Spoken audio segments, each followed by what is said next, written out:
피부를 알려주는 남자 피알람으로 돌아왔습니다. 전공을 살려서 여러분들에게 더욱더 값진 정보 전해드리기 위해서 오늘부터 함께합니다. 피알람 김홍석입니다. 피부과 전문의 김홍석 원장 나오셨습니다. 안녕하세요. 안녕하세요. 네, 피알람 피부를 알려주는 남자. 네. 예.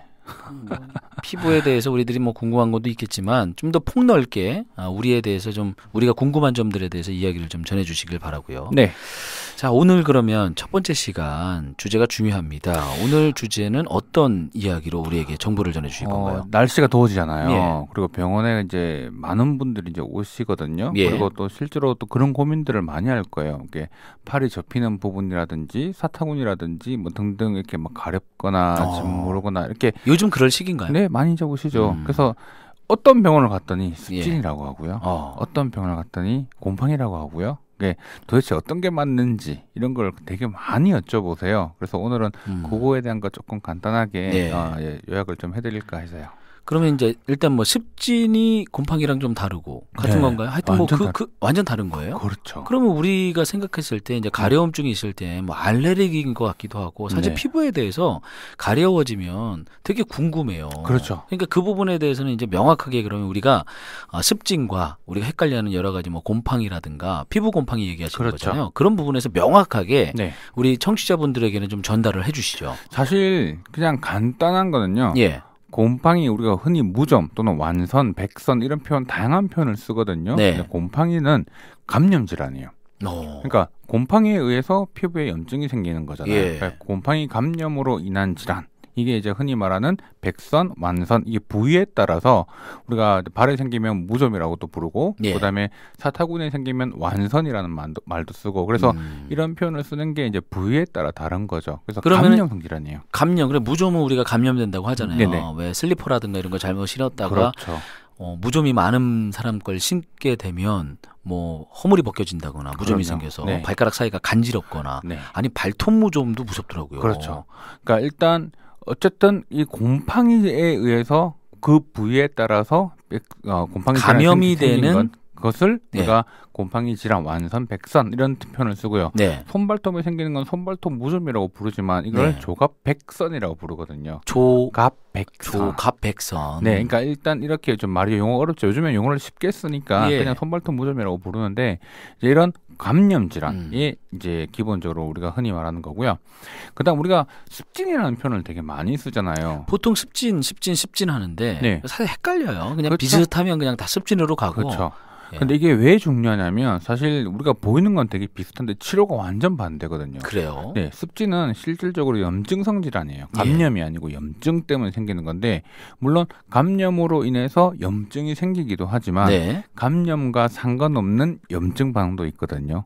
자, 이게 조금 어려울 수 있는데 일단 그래도 염증 반응이 생기는 거 쉽게 생각해서 우리가 물을 너무 오랫동안 타서 짓무르는 현상이 생기는 거는 감염보다 염증 자체의 문제일 수도 있고요. 그다음 아토피 피부염 같이 염증이 자체가 문제가 되는 경우가 있거든요. 자, 그래서 감염이 없는 염증 상태가 습진인 경우가 많고 그다음에 백선, 곰팡이 같은 경우는 일단 기본적으로 곰팡이 감염이죠. 그래서 되게 어떻게 혼돈을 하냐면 원장님 저 사타구니에 이게 좀 습진이 생겼대요 라고 이야기를 이제 많이들 하세요. 근데 이 습진의 경우로 자세히 살펴보면 이제 습진보다는 곰팡이인 경우가 생각보다 많이 있죠. 근데 왜 이게 아까 제가 이게 치료가 완전 반대라고 제가 말씀드렸는데 사실 곰팡이 질환 때는 곰팡이에 대한 약을 써야 돼요. 습진일 때는요 곰팡이 약을 쓰면 안 되고요 습진 약을 쓰잖아요.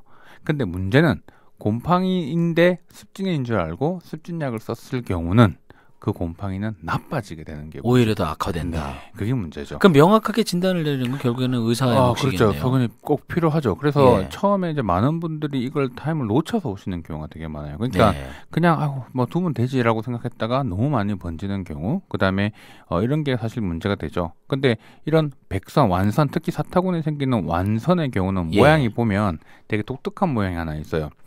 기본적인 습진처럼 보이는 병변 옆에 보면은 빨갛게 경계를 이렇게 이루면서 띠 모양으로 살짝 이루는 게 서서히 번져나가는 패턴을 보이거든요. 알 것 같아요. 네, 어떤 모양인지. 그렇죠. 그런 모양들이 이제 점점 번져나가면서 원래 있던 색깔들은 조금씩 까맣게 바뀌는. 그러니까 붉은 점처럼 네, 우리가 퍼져나가는. 열꽃 피듯이 그렇죠. 이렇게 퍼져나가는데 약간 좀 까칠한 느낌이 없지 않아 있게끔 올라오는 그런 걸 얘기하는군요. 그게 이제 곰팡이 질환이에요. 네. 그래서 그런 곰팡이 질환 때는 반드시 이제 그런 균을 죽일 수 있는 연고를 쓰는 거죠. 그래서 대표적인 게 무좀 연고기도 하고 항진균제라고 해서 약국 가면 대부분 이제 이런 것들을 치료할 수 있는 연고제들이 다 나와 있죠. 네. 그래서 그걸 쓰는 게 맞고요. 근데 아까 제가 습진 때는 보통 뭘 쓰냐면 기본적으로 스테로이드 연고를 쓰게 돼 있어요. 우리가 왜 주부 습진이라고 하는 것도 그런 경우, 그렇죠. 허물이 벗겨지는 그렇죠. 것들 그것도 얘기하는 일종의 건가요? 염증이잖아요. 감염이 아니고 염증이거든요. 네. 감염이라는 염증은 염증의 간거를 완화시켜 주는 게 되게 많이 쓰는 게 국소스테로이드제를 많이 써요. 예. 근데 이 국소스테로이드제는 면역을 떨어뜨리는 역할을 하거든요. 근데 거기다가 곰팡이에다가 바르면 당장 염증은 잡아줄 수 있는데 면역이 떨어져요. 그러면 곰팡이는 더 커지는 거죠. 그래서 병변이 나빠집니다. 일단 그 내용은 대충 알겠는데 이제 중요한 건 그러면 우리가 가서 이제 가려움증이 있어요. 그 가려움증이 있으면 우리가 대처를 어떻게 뭐 약국 가서 연고를 사서 그냥 우리가 임의대로 이런 거 얘기해서 약국에 가서 약을 바르는 경우가 좀 있고 한데 사실 제일 좋은 거는요. 요즘 이런 문제 때문에 섞여 있어요. 약이. 연고들이 대부분 다 섞여 있거든요. 그래서 같이 쓰시면 사실은 처음에 증상이 좋아지는데 반복해서 썼는데 증상이 점점 나빠진다라고 하면 꼭 이거를 감별을 하셔야 됩니다. 네. 그렇지 않으면 더 잘못하면 증상이 되게 나빠져서 병원 오시는 분들이 많으세요. 그럼 무좀이라든가 감염성 같은 경우는 우리가 초기에 잡아야 되는 거죠? 그렇죠. 이게 초기에 잘 잡아주기만 해도 되는데 사실 뭐 요즘 뭐 바르는 것도 많고 약도 먹는 것도 있는데 증상이 대부분 약하게 있으신 분들은 바르는 것만으로도 충분히 좋아지거든요. 그래서 그런 것들을 꾸준하게 사용해 주시면 좋고요. 또 하나는 사용하고 난데 좋아졌어 라고 바로 탁 끊는 분들이 계시는데 사용하고 난데 좋아지더라도 조금 더 사용을 하시는 게 1, 2주는 더 쓰시는 게 좋아요. 혹시 모르기 때문에. 그래서 그렇게만 하시면 다들 이제 말은 못하고 고민만 가지고 있고 병원 가기는 좀 부끄럽기도 하고 애매하고 이렇기 때문에 잘 안 가는 경우가 많은데 실제로 되게 간단하게 해결할 수 있는 부분들이 있으니까 우선은 뭐 약으로라든지 해결할 수 있으면 먼저 해결해 보시고 그다음 그게 계속해서 문제가 생긴다라고 하면 반드시 진단을 받으셔야 돼요. 그래서 그럼 예방하는 거는 좀 어떻게 하면 좋을까요? 이게 일단 둘 다 이게 습한 환경을 좋아하는 거죠. 습진도 사실은 습한 환경에서 문제가 생기는 거고 곰팡이도 습한 환경을 좋아하기 때문에 확실하게 건조하게 만들어 주는 게 사실은 제일 중요해요. 그러니까 씻고 난 다음에 건조를 시켜야 된다. 잘 씻는 게 중요한 게 아니고요. 잘 씻고 잘 건조시켜 주는 게 잘 건조가 중요하다. 그래서 머리도 우리가 헤어에 하고 나면 그러니까 확실하게 안 말려주고 있다 보면 나중에 머리에도 뭐 생기고 그러지 않나요? 그렇죠. 지루성두표염 같은 경우도 이제 일종의 균, 말라세자라고 하는 균이거든요. 근데 그 균도 습도가 높으면 나빠지게 돼 있어요. 그래서 반드시 머리 감고 난 뒤에 잘 감는 게 중요한 게 아니고요. 샴푸 잘 쓰는 것도 중요하지만 잘 말리는 게 더 중요해요. 잘 말리는 게. 그러니까 습진과 그런 어떤 곰팡이균 같은 경우는 우리가 건조를 잘 시키면 예방할 수 있다. 그렇죠. 충분히 예방할 수 있죠. 근데 이제 감염은 대신 감염은 일단 외부에서 뭔가가 들어온 침입된 거니까 거기에 대한 것은 나중에 그게 이제 잘 그렇게 건조하게 했음에도 불구하고 증상이 나빠진다 하면 그건 당연히 그 부분은 또 치료가 필요한 부분이고 근데 습진 같은 경우는 건조하게만 잘 해주셔도 실질적으로 되게 좋아지는 경우가 많긴 합니다. 우리가 이제 흔히 몸에 가려움증이 있을 때 이것이 습진이냐 곰팡이냐 병원 갔을 때마다 좀 다른 이야기를 하는데 우리가 이해할 때는 그게 좀 어려움이 있는데 결국엔 다른 거다라고 생각을 하면 되겠어요. 그래서 이제 사실 좀 애매한 경우도 있어요. 병원에 왔는데 저희들도 봐도 좀 애매한 경우가 분명히 있거든요. 이런 경우는 그래도 애매한 경우에다가 처음에 바로 이제 스테로이드 같은 국소 스테로이드를 사용을 했을 때 그게 뭐 오히려 증상을 나쁘게 만들 수 있는 부분 때문에 보통 정말 애매한 경우 그런 경우는 바로 곰팡이약을 주기도 합니다. 근데 이거는 이제 이제 진단을 내리고 그 상황에 따라서 분명히 또 그 소견이 분명히 필요한 거니까 그건 상황에 따라 다르긴 하겠지만 실질적으로 그런 감별하는 게 되게 중요한 부분이긴 하죠.